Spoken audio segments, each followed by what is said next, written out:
Kilometre ദൂരെ മീരാഭായിക്ക് വെള്ളം കിട്ടാതെ നടക്കേണ്ടി വന്നതാണ്. പക്ഷെ ഒരു ക്ഷീണവും തോന്നിയില്ല.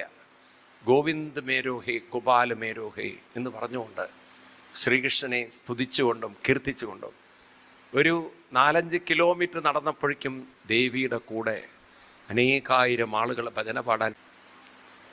പിന്നെ ഭക്ഷണത്തിന് കുഴപ്പമില്ല, വസ്ത്രത്തിന് ബുദ്ധിമുട്ടില്ല. ദേവി അവസാനം വൃന്ദാവനത്തിൽ എത്തിച്ചേർന്നു. വൃന്ദാവനത്തിലെത്തിയപ്പോഴാണ് അവിടുത്തെ ഏറ്റവും സുപ്രസിദ്ധ ക്ഷേത്രമാണ് ബാങ്കി ബിഹാരി ക്ഷേത്രം. പലരും പോയിട്ടുണ്ടാവും.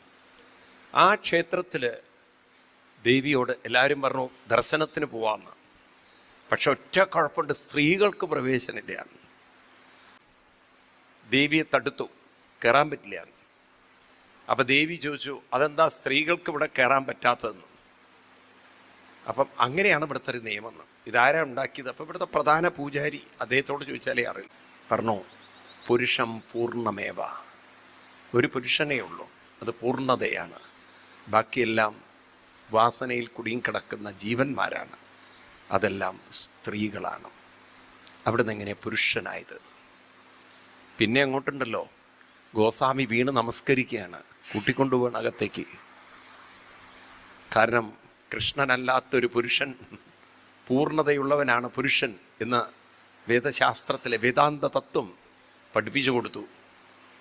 പിന്നെ അവിടെ ചെന്നപ്പോൾ ആ ക്ഷേത്ര ദർശനം കണ്ടതും ദേവിയുടെ കൂടെ കൃഷ്ണൻ ഇറങ്ങിപ്പോയി എന്നാണ് കഥ.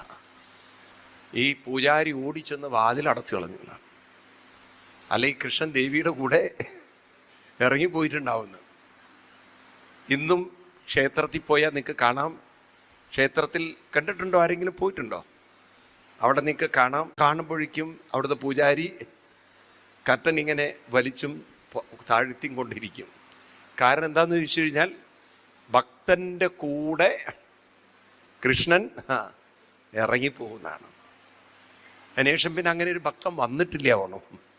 അതുകൊണ്ട് കൃഷ്ണന് പോകേണ്ട ഒരവസ്ഥ ഉണ്ടായിട്ടില്ല. പക്ഷെ ഒരു കാര്യം ഉറപ്പാണ്, തൻ്റെ ഭക്തൻ്റെ കൂടെ പോവാൻ എപ്പോഴും റെഡിയായിരിക്കുന്ന ആളാണ് ആര്? ഭഗവാൻ. ആ ഭഗവാനെ ആകർഷിക്കുന്ന ഒരു മനസ്സ് കൂടെയുണ്ടെങ്കിൽ ഭഗവാൻ എവിടെ വരും?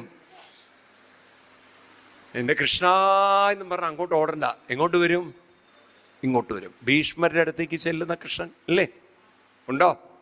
ഇത് തന്നെയാണ് നമുക്കും വേണ്ടത്.